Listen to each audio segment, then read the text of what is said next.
Breton a écrit comme un homme ronge son frein. Breton a écrit comme un chien ronge son os. Breton a écrit en désespoir de cause. Et il a été horrifié de se voir offert dans des manuels scolaires. On l'a peint en pape pour mieux le dénigrer. On n'a pas vu son irascible générosité. On l'a pillé sans vergogne pour se faire un petit capital symbolique. Des centaines, des milliers d'artistes lui doivent leur renommée. On s'est gaussé de sa vie chichiteuse, de son existence étriquée, de sa pauvreté, de ses embarras sans fin. Breton, cet homme sans arrière-pensée, qui ne voulait pas écrire de la poésie, mais qui voulait l'agrandir, cette vie. Lui qui avait connu les horreurs des tranchées et qui, là-dessus, gardait le silence contrit, honteux de ceux qui ont survécu. Décidément, les buveurs d'encre ne comprendront jamais rien au dernier humain qui cherche l'or du temps. Bonjour, bienvenue dans ma bibliothèque. Nous sommes à Montréal, le 4 janvier 2013, et aujourd'hui, je vous lis un extrait tiré d'Arcane 17 d'André Breton. Arcane 17,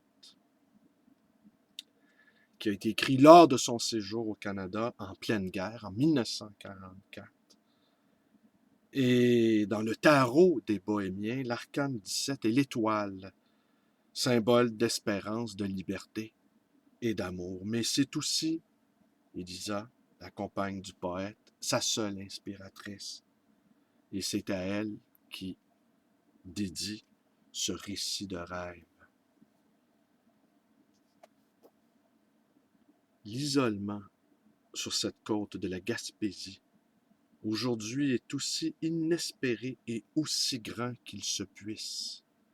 Cette région du Canada vit en effet sur un statut particulier et malgré tout un peu en marge de l'histoire. Du fait qu'incorporée à un dominion anglais, elle a gardé de la France non seulement la langue où se sont établis toutes sortes d'anachronismes, mais aussi l'empreinte profonde des mœurs. Peut-être, pour dramatique qu'il soit, le débarquement actuel de nombreux Canadiens français sur la côte normande aidera-t-il au rétablissement d'un contact vital manquant depuis près de 2 siècles? Mais ceux qui sont demeurés ici montrent par leurs gestes et leurs propos qu'ils n'ont jamais pu dépasser tout à fait un stade où leur aventure propre en tant que groupe se brouille pour se confondre tant bien que mal avec une autre. Si de leur part toute rancœur a probablement disparu, leur intégration au sein de la communauté anglaise se montre des plus illusoires. L'Église catholique, fidèle à ses méthodes d'obscurcissement, use ici de sa toute-puissante influence pour prévenir la diffusion de ce qui n'est pas littérature édifiante. Le théâtre classique est pratiquement réduit à Esther et à Polyeucte, qui s'offrent en haute pile dans les librairies de Québec. Le 18e siècle semble ne pas avoir eu lieu. Hugo est introuvable. Les chars, comme on appelle ici les autocars, rares et poussifs, ne reprennent un peu d'assurance qu'à la traversée d'un pont couvert d'un autre âge. Cette saison n'a d'ailleurs pas été favorable au tourisme. Les Américains s'abstiennent, à peu d'exceptions près, depuis plusieurs années. Les récentes élections dans la province, qui font passer le pouvoir du Parti libéral à l'Union nationale, entraînent la redistribution de toutes les fonctions publiques et dissuadent de tout projet de vacances, aussi bien les gens en place que ceux qui aspirent à leur succéder. Les journaux locaux qui relatent les nouvelles d'Europe en style volontiers apocalyptique abondent par ailleurs en informations que leur présentation en pleine page rend dissonante. Pendant 25 nuits consécutives, de vraies pluies de météores illumineront le ciel doux, alternant avec des recettes d'aspect sibyllin. les rouleaux au bleuet. Mais ces mots déguisent simplement la tarte aux myrtilles. Tout cela compose dans l'air admirablement limpide un écran de protection très efficace contre la folie de l'heure, comme une vapeur qui certains matins s'étend à tout l'horizon. Alouette, tabac à fumée naturel, dit candidement ce paquet, à l'image d'un oiseau chantant dans les herbes, et dans ce début de chanson qu'il piétine, tout le vieux Valois de Nerval rejaillit pour s'épuiser aussi vite. Alouette, gentille alouette, alouette, je te fumerai. D'un coup, le rideau est tombé sur la colonie d'oiseaux qui ne s'étend qu'à une partie de la côte nord-est de l'île. Je n'aurais pu cette fois dénicher du regard le perroquet de mer, mais un fou est venu planer très près. J'ai eu le temps d'admirer sa tête safranée, son œil double émeraude entre deux accolements de ses ailes blanches effilées de noir. C'est le fou de bassin qui commande le rocher de Bonaventure, où son genre est représenté par 6 ou 7 000 individus. Contrairement aux goélands à ailes gris-perle et aux cormorans crêtés, il ne se montre pas sur la côte de Percé pour participer au dépeçage de morues à l'heure du retour des pêcheurs. Mais un cap a été doublé. C'est en fait non seulement de la fantasmagorie broderie jetée sur un immense coffre rouge et noir à serrure bleue, tout juste hissant de la mer, mais aussi de l'orchestration qui en est inséparable et qu'un de nos compagnons de route disait au mieux ne pouvoir comparer qu'à ce qui s'étend au-dessus de Fès. À nouveau seulement le fouet de nuit des drapeaux. Les yeux se ferment comme après un éblouissement. Sur quelle route cingle ce fouet? Où va si tard le voiturier, peut-être ivre, qui n'a même pas l'air d'avoir la lanterne? Il est vrai que le vent a pu l'éteindre. De la vie, on aurait cru voir une pareille tempête.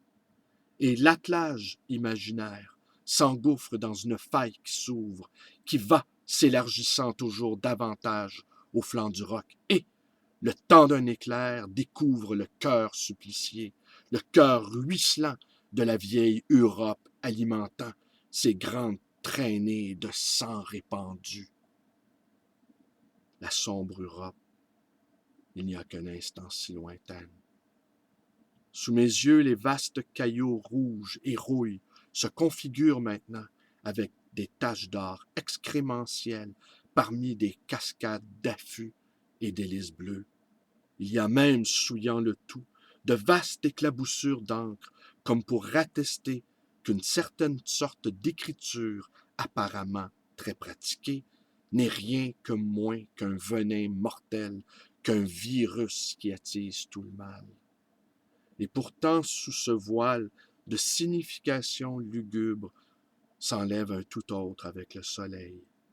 Toutes ces stries qui s'organisent, toute cette distribution de couches géologiques par plateaux ondulés et par gradins interrompus, ces affaissements brusques, ces redressements parfois contre toute attente, ces zones du rose au pourpre, en équilibrant d'autres du pervenche à l'outre-mer, à la faveur de plages transverses tour à tour nocturnes, et embrasées figurent on ne peut mieux la structure de l'édifice culturel dans l'étroite intrication de ses parties composantes, défiant toute velléité de soustraction de l'une d'elles. Sous cette terre meuble, le sol de ce rocher, couronné de sapins, court un fil subtil, impossible à rompre, qui relie des cimes à quelques-unes de ces cimes, sont un certain 15e siècle à Venise ou à Sienne, un 16e élisabétain, une seconde moitié du 18e siècle français, un début de 19e romantique allemand, un angle de 20e russe. quelles que soient les passions qui portent de nos jours à nier cette évidence. Tout l'avenir envisageable de l'esprit humain repose sur ce substratum complexe et indivisible. Autre chose sera de parer, si l'on a bien le désir, au retour, de catastrophes analogues à celles qui achèvent par l'élimination d'antagonismes d'un autre ordre, mais toute volonté de frustration dans ce domaine, à des fins de représailles, ne saurait avoir d'autre effet que d'appauvrir celui qui frustre. Autant vouloir se dépouiller soi-même. La civilisation, indépendamment des conflits d'intérêts non insolubles qui la minent, est une, comme ce rocher au sommet duquel se pose la maison de l'homme. De la plage de Persée, on n'en devine qu'une la nuit, à un point lumineux vacillant sur la mer. Qui est-il? Peu importe. Ce point lumineux concentre tout ce qui peut être commun à la vie. Voilà, c'est tout pour aujourd'hui. Je vous remercie d'être avec moi. Les vidéos vous plaisent, vous connaissez la suite. Ma page Facebook aussi, le téléphone à ma librairie, 514-736-0999. Et vous pouvez également me rendre visite à cette librairie d'occasion et d'anciens. Le livre Voyageurs dans le quartier Côte-des-Neiges à Montréal. Alors, je vous montre ce beau livre d'André Breton, Arcane 17, livre que j'ai lu à l'adolescence, qui m'avait ébloui par la somptuosité de sa prose. J'ai toujours aimé André Breton. Je vais toujours l'aimer, alors je vous montre le livre. C'est une édition critique avec des copies des reproductions du manuscrit. Que je vous remonte à l'instant.